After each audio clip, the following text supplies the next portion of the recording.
नमस्कार दोस्तों, स्वागत है आपका हमारे चैनल पर। हमारी आज की कहानी है, बेटे ने माँ को भूखी प्यासी एयरपोर्ट पर छोड़ दिया।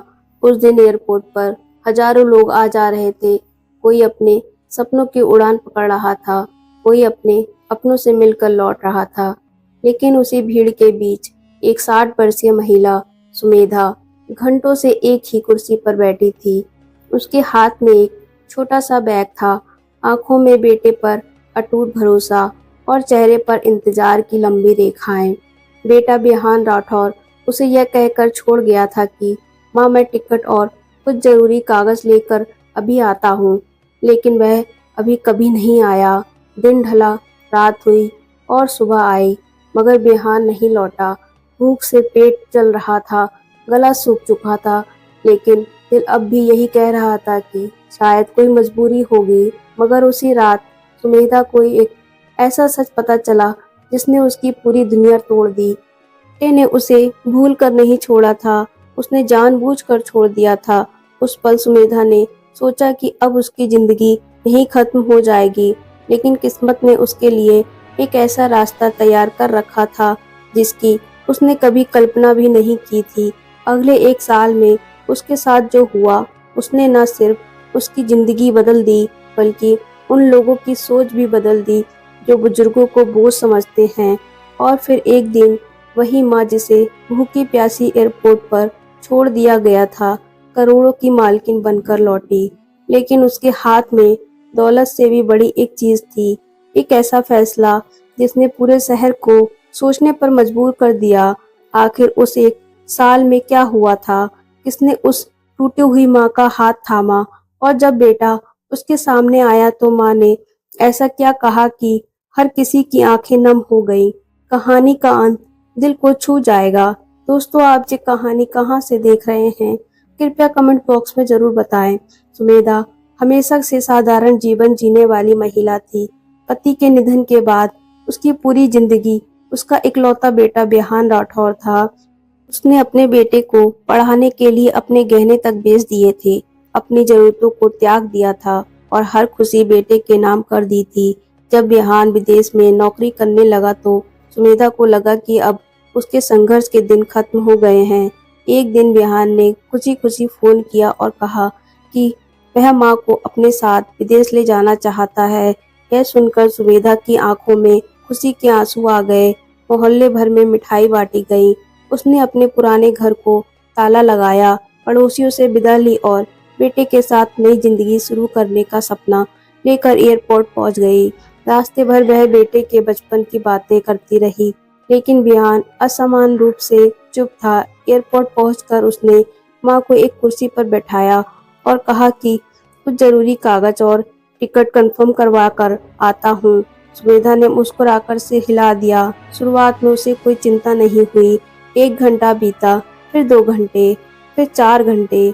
उसने कई बार फोन मिलाया, लेकिन फोन बंद मिला। शाम होते होते उसके चेहरे की मुस्कान गायब हो चुकी थी। आसपास के लोग बदलते रहे, भीड़ बदलती रही, लेकिन उसकी कुर्सी और उसका इंतजार वहीं का वहीं रहा।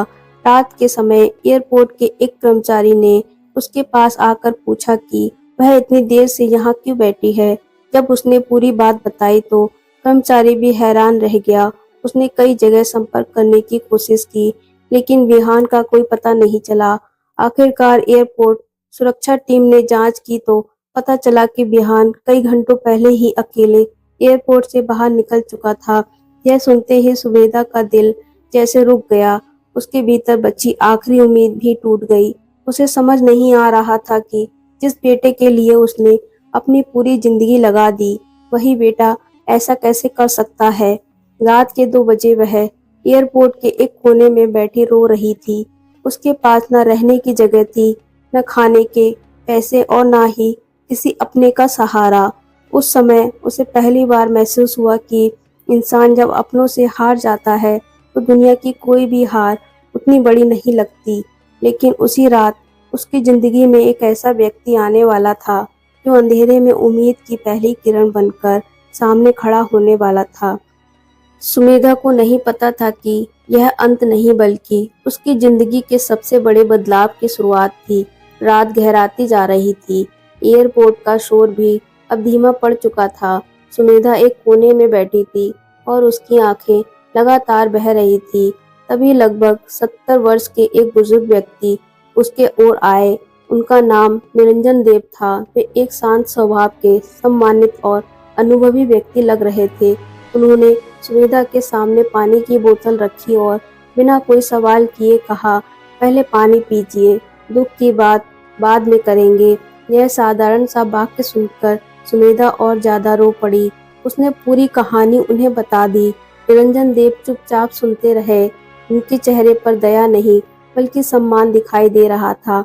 कहानी सुनने के बाद उन्होंने कहा, जिसे तुमने खोया है वह तुम्हारा बेटा नहीं, उसका विवेक है, लेकिन तुमने खुद को अभी नहीं खोया है। यह बात सुमेधा के दिल को छू गई। अगले दिन उन्होंने सुमेधा को अपने साथ शहर के एक वृद्ध सहायता केंद्र में चलने का प्रस्ताव दिया। शुरुआत में सुमेधा झिझकती, लेकिन उसके पास कोई रास्ता भी नहीं था। वह उनके साथ चली गई। वहां पहुंचकर उसने देखा कि कई बुजुर्ग ऐसे थे जिन्हें उनके अपने ही छोड़ चुके थे। बेटों द्वारा निकाला गया था, कोई रिश्तेदारों द्वारा उपेक्षा का शिकार था।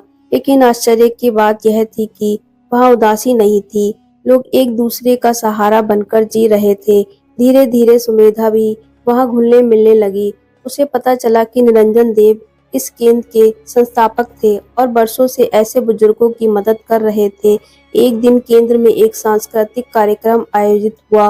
वहाँ सुमेधा ने बच्चों को कहानियां सुनाई। उसकी आवाज और उसके अनुभवों से सभी का दिल जीत लिया। कार्यक्रम में मौजूद एक प्रशासन संस्था के प्रतिनिधि ने उसकी बातें सुनी और बाद में उससे मिलने आए। उन्होंने कहा कि सुमेधा के जीवन के अनुभव लाखों लोगों को प्रेरित कर सकते हैं और वे चाहते हैं कि वह अपनी कहानी लिखे। सुमेधा ने पहले तो मना कर दिया क्योंकि उसने कभी कुछ लिखा नहीं था, लेकिन निरंजन देव ने उसे समझाया कि सच्चे अनुभव किसी भी किताब से ज्यादा शक्तिशाली होते हैं। धीरे धीरे उसने लिखना शुरू किया। हर रात वह अपने संघर्ष, अपने सपनों, अपनी गलतियों और अपने सीखों को कागज पर उतारती। उसे नहीं पता था कि उसके शब्द आने वाले समय में उसकी किस्मत बदल देंगे। उधर बिहान राठौर अपनी दुनिया में व्यस्त था और उसे लगता था कि उसने अपनी सबसे बड़ी समस्या से छुटकारा पा लिया है। लेकिन उसे यह नहीं मालूम था कि जिस माँ को उसने बोझ समझकर छोड़ा था, वही माँ अब अपनी जिंदगी का नया अध्याय लिख रही थी। एक ऐसा अध्याय जो आने वाले दिनों में हजारों लोगों की जिंदगी को छूने वाला था और जिसकी गूंज एक दिन उसके अपने घर भी पहुंचने वाली थी। वृद्ध सहायता केंद्र में आए हुए सुमेधा को लगभग 3 महीने हो चुके थे। शुरुआती दिनों का दर्द अब भी उसके भीतर था, लेकिन उसने अपने आंसुओं को अपनी ताकत बनाना सीख लिया था।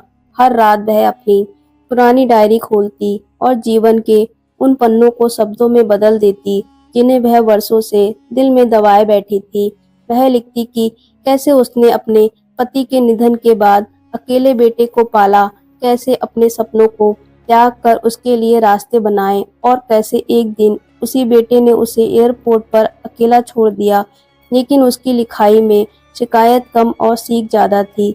वह किसी को दोष नहीं देती थी बल्कि हर घटना से मिली सीख को सरल भाषा में लिखती थी। धीरे धीरे उसकी डायरी एक किताब का रूप लेने लगी। शासन संस्था के प्रतिनिधि शैलेंद्र कोहली समय समय पर उससे मिलने आते और उसे लिखने के लिए प्रोत्साहित करते। 6 महीने की मेहनत के बाद उसकी किताब तैयार हुई। किताब का नाम था उम्मीद का आखिरी दीपक। शुरुआत में सुमेधा को लगा कि शायद इस किताब को कोई नहीं पढ़ेगा क्योंकि वह कोई प्रसिद्ध लेखिका नहीं थी। लेकिन किताब के प्रकाशित होते ही कुछ ऐसा हुआ जिसकी किसी ने कल्पना नहीं की थी। लोगों को उसकी सादगी, सच्चाई और भावनाओं से भरे शब्द अपने जीवन जैसे लगे। सोशल मीडिया पर किताब की चर्चा होने लगी। कई स्कूलों, कॉलेजों और सामाजिक संस्थाओं ने उसे अपने कार्यक्रमों में बुलाना शुरू कर दिया। लोग उसकी कहानी सुनकर रोते भी थे और प्रेरित भी होते थे। एक टीवी चैनल ने उसका इंटरव्यू प्रसारित किया। इंटरव्यू के बाद उसकी किताब की बिक्री अचानक कई गुना बढ़ गई। कुछ ही महीनों में किताब देश की सबसे चर्चित प्रेरणादायक पुस्तकों में शामिल हो गई। रॉयल्टी के रूप में सुमेधा के खाते में लाखों रुपए आने लगे।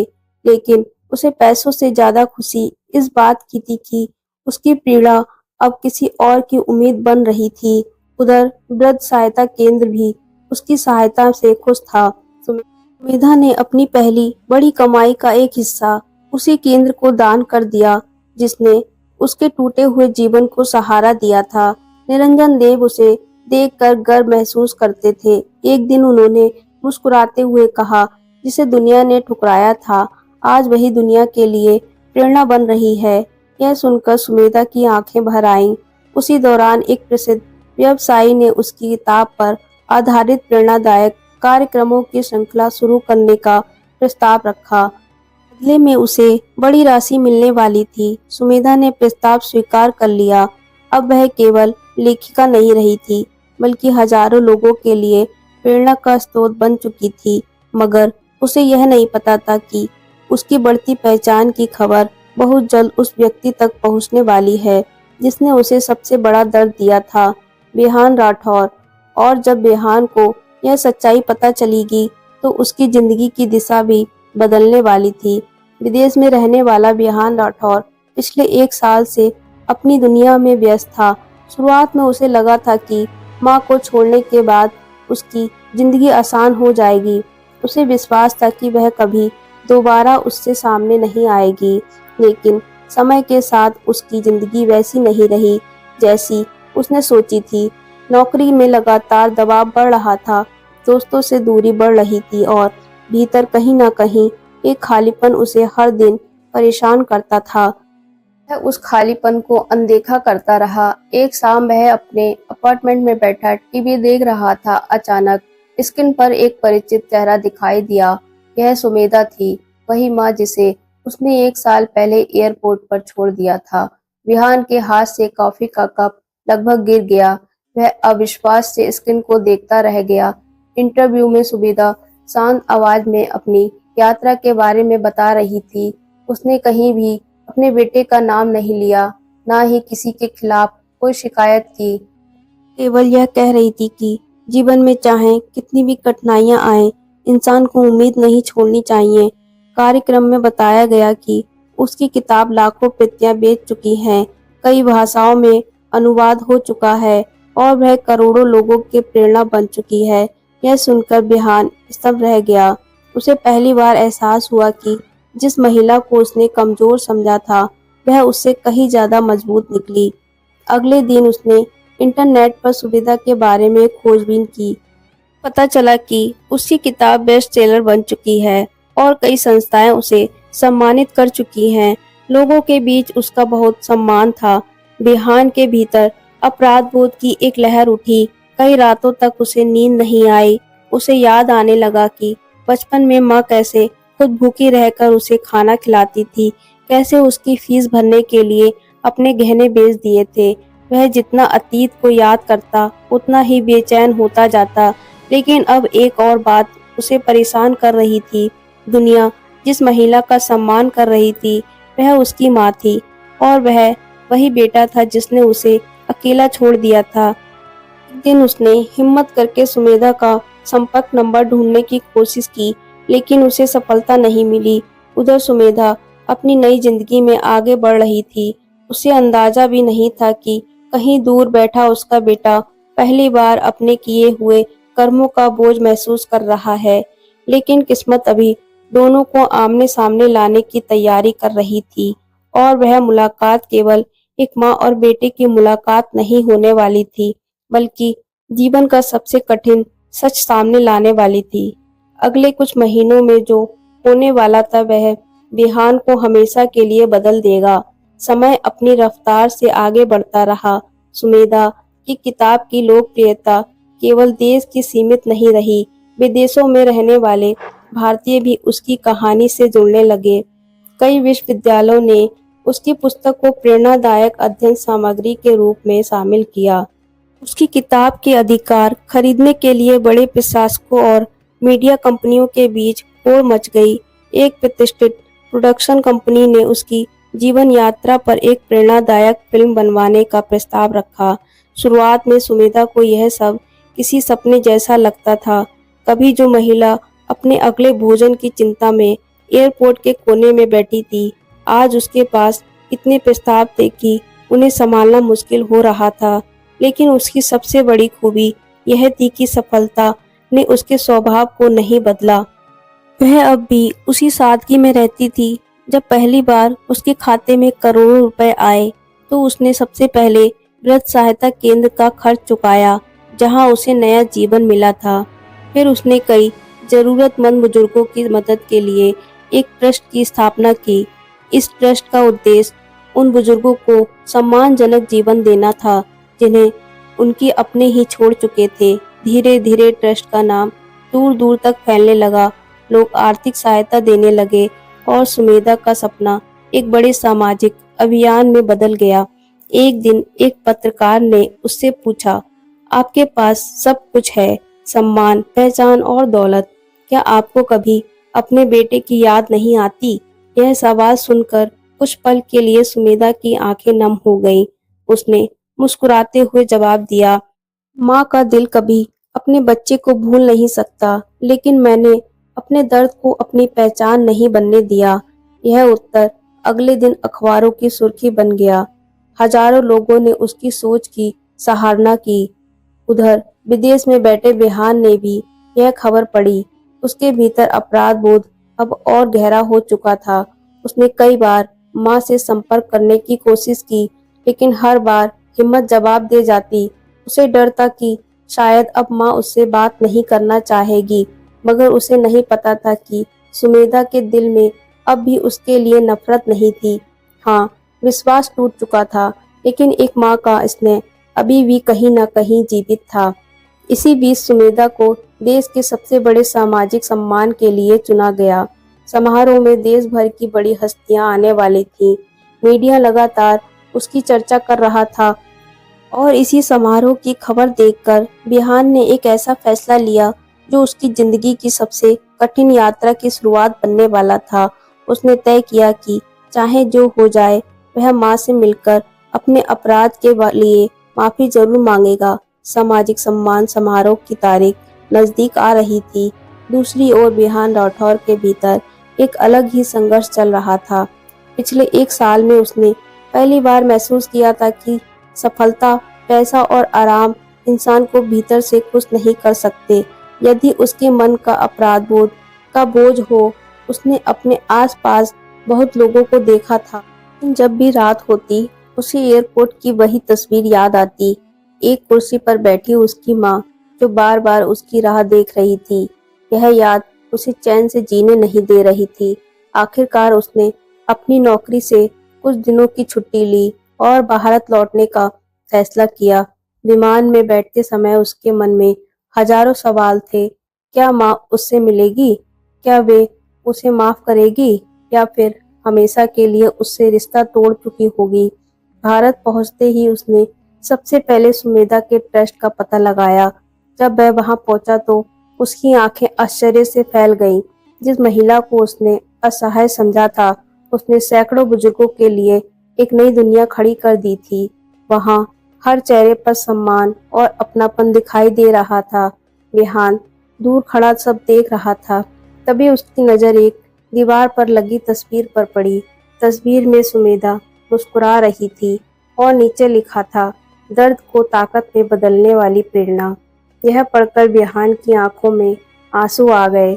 उसने पहली बार महसूस किया कि उसने केवल अपनी माँ को नहीं छोड़ा था, बल्कि एक महान इंसान को पहचानने में भी गलती की थी। उसने ट्रस्ट के एक कर्मचारी से सुमेधा के बारे में पूछा। कर्मचारी ने गर्व से कहा, माँ जी ने हजारों लोगों की जिंदगी बदली है। यहाँ आने वाला हर बुजुर्ग उन्हें अपना परिवार मानता है। यह सुनकर बिहान का सिर शर्म से झुक गया। जिस समय उसे पता चला कि अगले दिन सुमेधा को राष्ट्रीय स्तर के सम्मान में सम्मानित किया जाने वाला है, विहान ने तय किया कि वह वहीं जाकर मां से मिलेगा। पूरी रात वह सो नहीं पाया। दूसरी ओर सुमेधा अपने सम्मान समारोह की तैयारी कर रही थी। उसे इस बात का कोई अंदाजा नहीं था कि उसका बेटा उसी शहर में मौजूद है। वर्षों पहले टूटा हुआ रिश्ता अब किस मोड़ पर पहुंचेगा, यह कोई नहीं जानता था, लेकिन नियति दोनों को आमने सामने लाने के लिए तैयार थी और अगले दिन मंच पर होने वाली मुलाकात केवल एक परिवार की कहानी नहीं बल्कि क्षमा, पश्चाताप और रिश्तों की असली कीमत का सबसे भावुक अध्याय बनने वाली थी। राष्ट्रीय सम्मान समारोह का दिन आ चुका था। पूरा हॉल रोशनी से जगमगा रहा था और देश के अलग अलग हिस्सों से आए लोग उस महिला को देखने के लिए बैठे थे जिसने अपने दर्द को ताकत बना लिया था। मंच के पीछे सुमेधा त्रिवेदी शांत बैठी थी।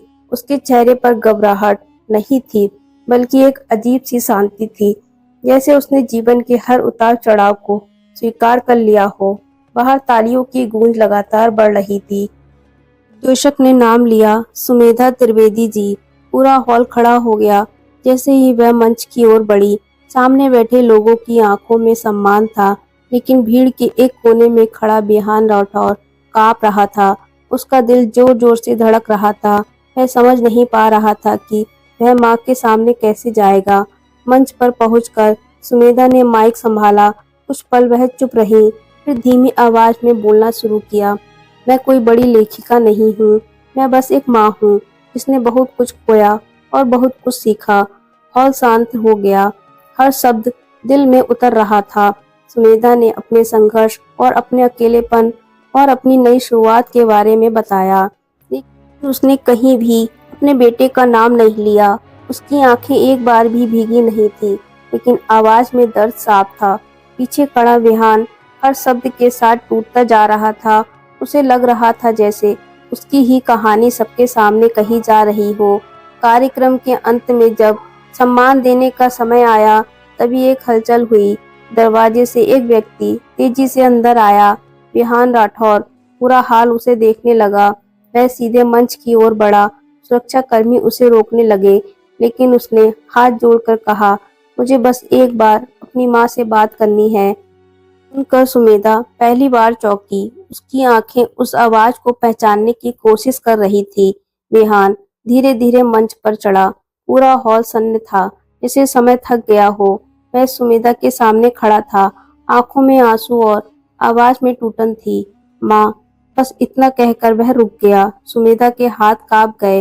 भीड़ यह देखकर हैरान थी कि यह सम्मान समारोह अचानक एक निजी भावनात्मक पल में बदल गया था, लेकिन किसी को नहीं पता था कि अब जो सच सामने आने वाला है वह इस कहानी को हमेशा के लिए बदल देगा। विहान राठौर के माँ कहते ही पूरा हॉल जैसे ठहर गया। हर कोई उस पल को महसूस कर रहा था, लेकिन किसी को समझ नहीं आ रहा था कि आगे क्या होगा। सुमेधा की आंखें बिहान पर टिक गईं। वह एक पल को कांप उठी, लेकिन उसके चेहरे पर कोई क्रोध नहीं था, सिर्फ गहरी खामोशी थी। रेहान ने आगे बढ़कर कांपती आवाज में कहा, माँ, मैं जानता हूँ मैंने आपको बहुत दर्द दिया है, लेकिन मैं माफी के लायक भी नहीं हूँ। लेकिन मैं हर दिन उस एयरपोर्ट की कुर्सी पर आपको छोड़कर भागने के लिए खुद को सजा देता रहा हूँ। पूरा हॉल यह सुनकर दंग था। कैमरे लगातार उन दोनों पर फोकस कर रहे थे। विहान की आंखों से आंसू लगातार बह रहे थे। घुटनों के बल बैठ गया। मैंने सोचा था कि मैं आपको छोड़कर अपनी जिंदगी आसान बना लूंगा, लेकिन मैंने अपनी आत्मा खो दी। माँ। सुमेधा अब भी चुप थी। उसकी आंखें भर आई थी, लेकिन वह कुछ बोल नहीं पा रही थी। यह खामोशी विहान के लिए सबसे भारी सजा थी। तभी निरंजन देव भी पीछे से धीरे धीरे मंच पर आ गए। उन्होंने सुमेधा के कंधे पर हाथ रखा और धीरे से कहा, अब फैसला तुम्हारा है बेटा। माँ के दिल का दरवाजा हमेशा खुला होता है, लेकिन भरोसा एक बार टूट जाए तो समय लगता है। सुमेधा ने गहरी सांस ली। पूरा हॉल उसकी तरफ देख रहा था। विहान अब भी जमीन पर बैठा था, सिर झुका हुआ। कुछ सेकंड की खामोशी के बाद सुमेधा ने धीरे से कहा, विहान। उसकी आवाज कांप रही थी, मैंने तुम्हें खोया नहीं था। मैंने तुम्हें उस दिन छोड़ दिया था जब तुमने मुझे एयरपोर्ट की कुर्सी पर बैठाया था। यह सुनकर विहान और टूट गया। सुमेधा आगे बोली, लेकिन मैंने उस दर्द को अपनी जिंदगी बना लिया, नफरत नहीं। पूरा हॉल सन्ने था। सुमेधा ने उसे उठाया नहीं, लेकिन उसकी आंखों में आंसू थे। उसने कहा, मैं तुम्हें माफ करती हूँ, लेकिन अब वो रिश्ता पहले जैसा नहीं रहेगा। यह सब बिहान के दिल पर गहरे उतर गए। वह समझ गया कि माफी मिल गई है, लेकिन खोया हुआ विश्वास वापस नहीं आएगा। सुमेधा ने आगे बढ़कर सम्मान ग्रहण किया, लेकिन उस पल हर किसी ने समझ लिया कि असली सम्मान ट्रॉफी नहीं बल्कि उस माँ का दिल था जिसने दर्द को भी इंसानियत में बदल दिया था। त्रिवेदी ने सम्मान ग्रहण करने के बाद मंच पर खड़े होकर एक लंबी सांस ली और पूरे हॉल को देखा, जहां अब भी सन्नाटा पसरा हुआ था। हर कोई यह समझने की कोशिश कर रहा था कि इस भावनात्मक मोड़ के बाद आगे क्या होगा। रेहान राठौर अब भी नीचे सिर झुकाए खड़ा था। उसकी आंखें लाल थीं और चेहरा थकान और पछतावे से भरा हुआ था, लेकिन सुमेधा के चेहरे पर अब भी वही शांति थी जो उसके पिछले 1 साल में अपने संघर्षों के बीच हासिल की थी। उसने धीरे से माइक उठाया और कहा कि जीवन में सबसे बड़ा पुरस्कार पैसा या सम्मान नहीं होता, बल्कि वह शक्ति होती है जिससे इंसान अपने टूटे हुए हिस्सों को जोड़कर आगे बढ़ सके। उसकी आवाज पूरे हॉल में गूंज रही थी और हर शब्द लोगों के दिल में उतर रहा था। उसने आगे कहा कि उसने बहुत कुछ खोया है, लेकिन उसने बहुत कुछ सीखा भी है, और आज वह जिस जगह पर खड़ी है वहां तक पहुंचने के लिए उसे किसी दुश्मन ने नहीं बल्कि उसके अपने फैसलों ने पहुंचाया है। यह सुनकर कई लोगों की आंखें नम हो गईं। फिर उसने बिहान की ओर देखा, जो अब भी नीचे खड़ा था, और कहा कि जीवन में गलतियां माफ की जा सकती हैं, लेकिन उसके निशान हमेशा रहते हैं। भरोसा एक बार टूट जाए तो उसे फिर से बनाने में समय लगता है, लेकिन इसका मतलब यह नहीं कि रास्ते बंद हो जाते हैं। वह थोड़ी देर रुकी और फिर कहा कि बिहान को पूरी तरह से छोड़ नहीं रही है, बल्कि उसे एक नया मौका दे रही है। लेकिन पहले जैसे बेटे और माँ का रिश्ता अब वैसा नहीं रहेगा। अब उसमें दूरी भी होगी और सीख भी होगी। यह सुनकर बिहान की आंखों से आंसू और तेजी से बहने लगे। वह समझ गया कि उसे एक नई शुरुआत का अवसर तो मिला है, लेकिन पुराने रिश्तों की गर्माहट अब कभी वापस नहीं आएगी। निरंजन देव ने धीरे से कहा कि यही जीवन का संतुलन है, कुछ पाना और कुछ खोना दोनों साथ चलते हैं। और सुमेधा ने आगे बढ़कर घोषणा की वह अपने ट्रस्ट को और बड़ा करेगी, ताकि उन सभी बुजुर्गों की मदद की जा सके जिन्हें उनके अपने छोड़ देते हैं।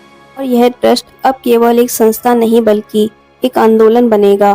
पूरा हॉल तौलिये से गूंज उठा।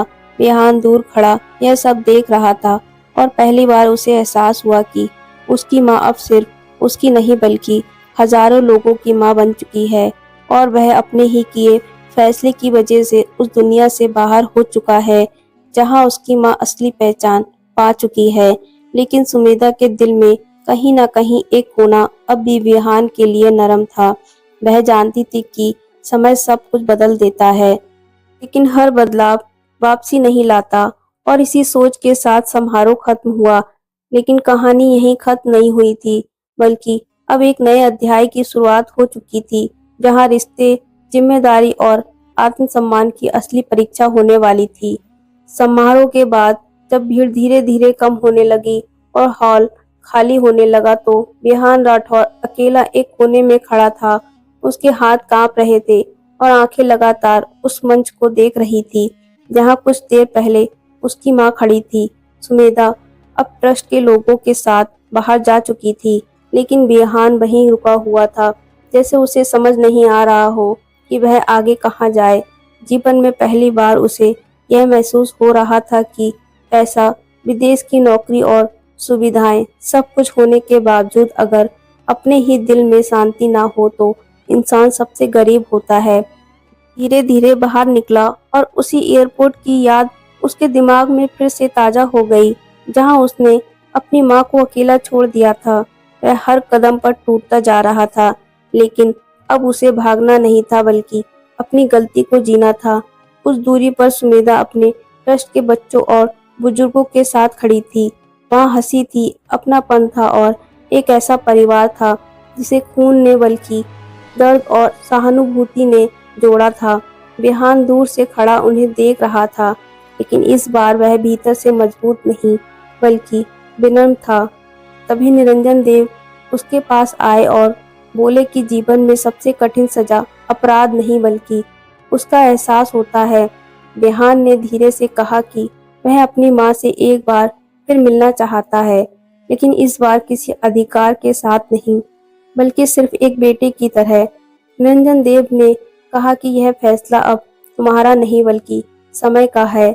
उधर सुमेधा ने जब दूर खड़े बेहान को देखा तो कुछ पल के लिए रुकी, लेकिन फिर आगे बढ़ गई। उसके कदम अब रुकने वाले नहीं थे, क्योंकि उसने सीख लिया था कि हर रिश्ते को बचाया नहीं जा सकता, लेकिन हर अनुभव को जीवन में सम्मान दिया जा सकता है। वह आगे बढ़ती रही और पीछे बिहान अकेला खड़ा रह गया, लेकिन इस बार उसमें गुस्सा नहीं था, सिर्फ समझ थी। और यही इस कहानी का सबसे बड़ा मोड़ था, जहाँ कोई विजेता या हारने वाला नहीं था, बल्कि हर कोई अपनी अपनी सच्चाई के साथ आगे बढ़ रहा था। कहानी खत्म नहीं हुई थी, बल्कि अब वह वास्तविक जीवन में बदल चुकी थी, जहाँ हर किसी को अपने कर्मों के साथ जीना था। दोस्तों, अगर आपको सुमेधा की यह कहानी पसंद आई हो तो नीचे कमेंट्स में ज़रूर बताइए कि क्या बेहान को इतनी आसानी से माफ़ कर देना चाहिए था या नहीं। और हाँ, इस तरह की भावनात्मक और सच्चाई से जुड़ी कहानियों के लिए वीडियो को लाइक, शेयर और सब्सक्राइब करना ना भूलें। कहानियाँ सिर्फ सुनने के लिए नहीं, जिंदगी बदलने के लिए होती है। मैं हूँ सपना और ये थी मेरी आज की कहानी। धन्यवाद।